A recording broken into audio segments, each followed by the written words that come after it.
before we go in, what we have to do is wash our hands and our mouth. Can we drink it? I've drank it before, it's safe. Okay. Yo, our Tokyo trip has been amazing so far. We love the modern culture, the streetwear, the technology, the people. But one thing we haven't done yet is explore the traditional gardens, temples, and food. In this video, I'm gonna be talking to you about 5 interesting and cool traditional things to do around Tokyo. I'm with AB, Expert Lou, and my friend Vienna to experience more. Let's go. Yo, what's going on? I am in front of the Meiji Shrine, the most prominent shrine in all of Tokyo. I'm also here with my friend Vienna. Hi, I'm Vienna from Thailand. Konnichiwa. Yo, Hey, AB! what's good, man? All right, guys, this is the biggest shrine in all of Tokyo. Let's go check it out. No, wait, hold on. Before we go in, we gotta pay respect to the emperor. We have to bow to the gate, and then we walk in sideways because our back can never ever turn to the emperor himself, and bow to the gate again for respect. So despite what your sweater says, don't look back, we will have to turn back and bow.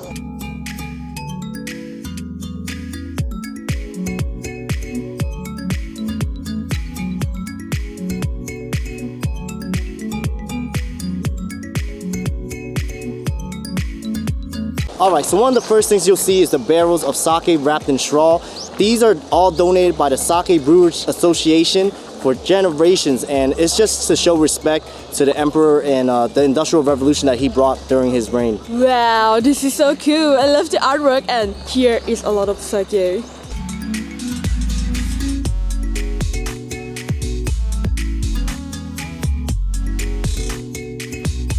Alright, we're here at the inner entrance into the main shrine. Before we go in, what we have to do is wash our hands and our mouth. Can we drink it? I've drank it before, it's safe.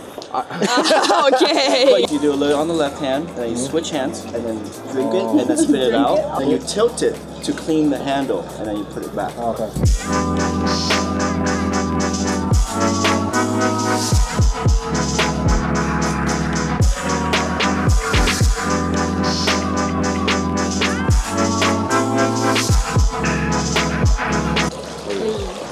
Okay, so upon entering the shrine, Lou, you've told us not to step on that last step. Stepping on it is Bad luck. technically disrespecting, and we'll get bad luck. All right.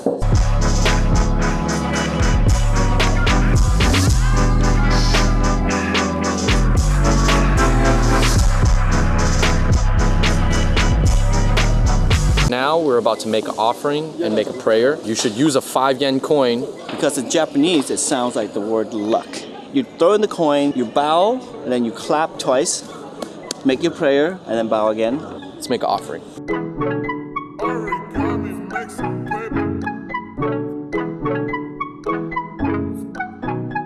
So another cool thing that you can do at the Meiji Shrine is buy a wooden plank, write a prayer on it, and then they will hang it up on the wall, and then they will burn it as an offering. And I can see a lot of language from around the world over there, like Thai, Chinese, Korean. So between the 100-year celebration and the Olympics coming up, they got a lot of reasons to replace this roof. Right now, you can buy a new plate of the roof, and you can sign your name on it, and the plate will be up there for at least up to 60 years. I think we have to buy a plate.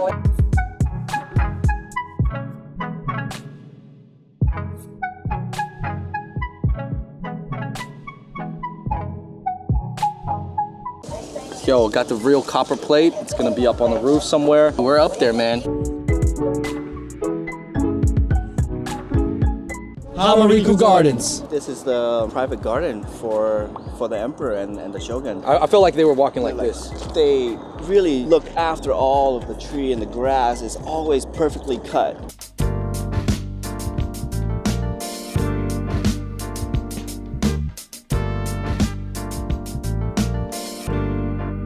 See, that was just the beginning of the garden. Now we are entering the main part of the garden. This is like the middle of Central Park, essentially. So this is where you start to see the contrast in this garden. The beautiful Japanese garden landscape, and behind that, you got huge skyscrapers.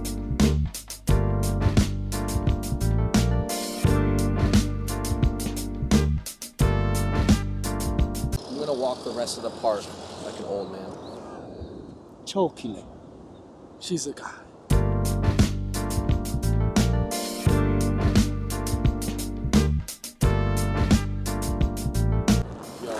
This is one of the largest black pine trees in all of Tokyo.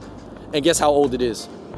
300 years old. 300 birthdays old. That is a well-maintained black pine tree. If you want to talk about, you know, Asian people and how they age well. This tree is representative of that. This tree is older than America. America was born in 1776. They planted this tree in 1709.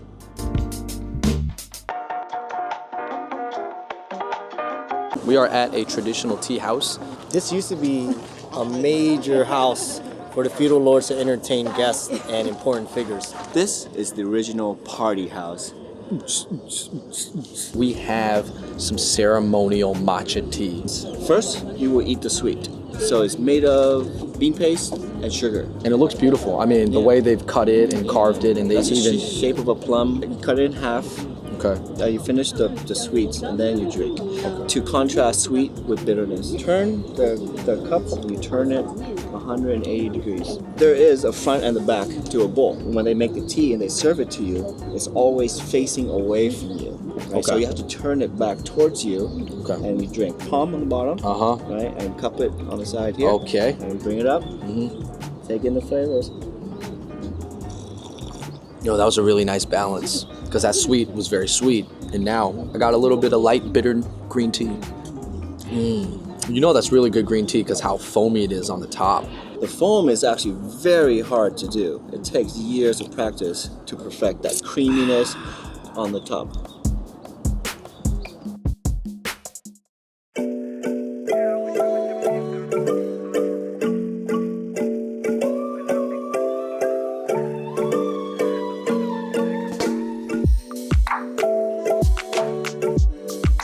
So the restaurant that we're in right now is called Chanko Kashima, which is named after the famous sumo Kashima. There's a huge picture of him right outside. You know whose house you're stepping into when you come in. He's letting you know. Yo, he's skinny. When you think of a sumo, you usually think like big belly. I hear that he's really agile, so he's using his quickness to defeat his competitors. Chan means Chinese, ko is the pot, nabe means everything, so it's like an everything hot pot. If you guys are planning on going to Japan or going anywhere else, definitely check out KKday. They have thousands of activities in a whole bunch of different countries.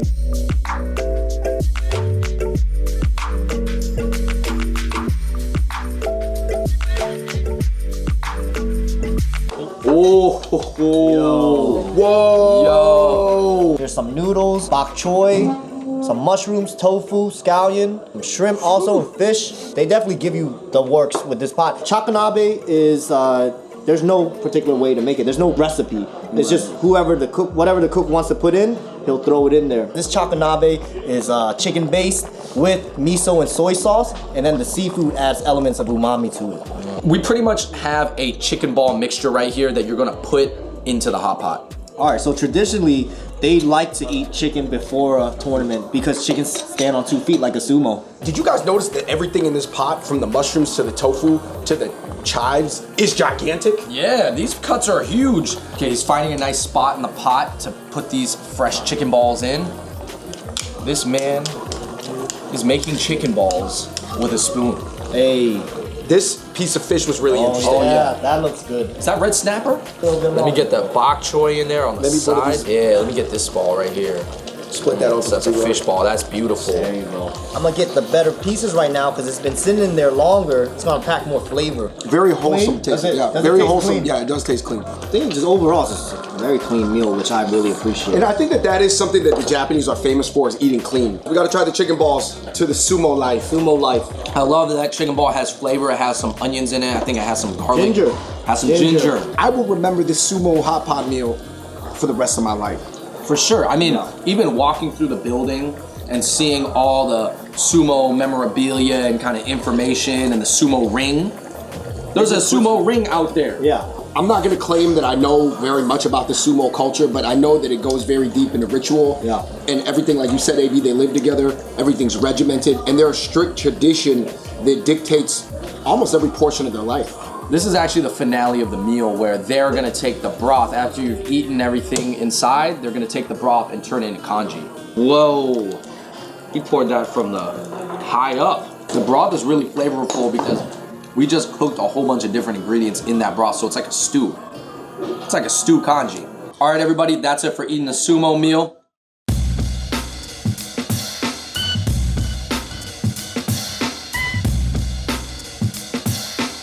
So this spot is called Ohitsutenzu Tanbo. It's known for rice. That's the main ingredient. Let's go check it out. All right.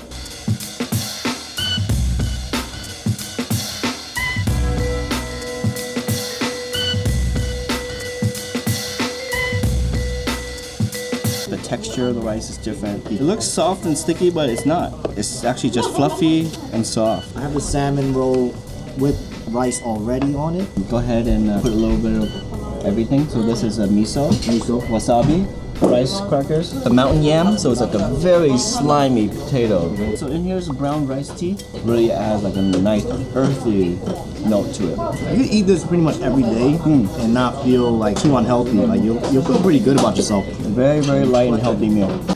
All right, everybody, that wraps up our traditional things to do while in Tokyo. Yo, big shout out to Lou for kind of being the tour guide out here. Huge shout out to Vision Global Wi-Fi for keeping us connected out here. We were able to upload, able to stream, able to just keep in touch with everyone while abroad. All right, everybody, thanks for watching that video. I hope you guys learned something. In the comments below, let us know what are some other traditional things we should check out in other countries. And until next time, man, we're out in Tokyo, Japan. We out. Peace. This is to tell you that if you want to go to the kiosk and get lit, go that way.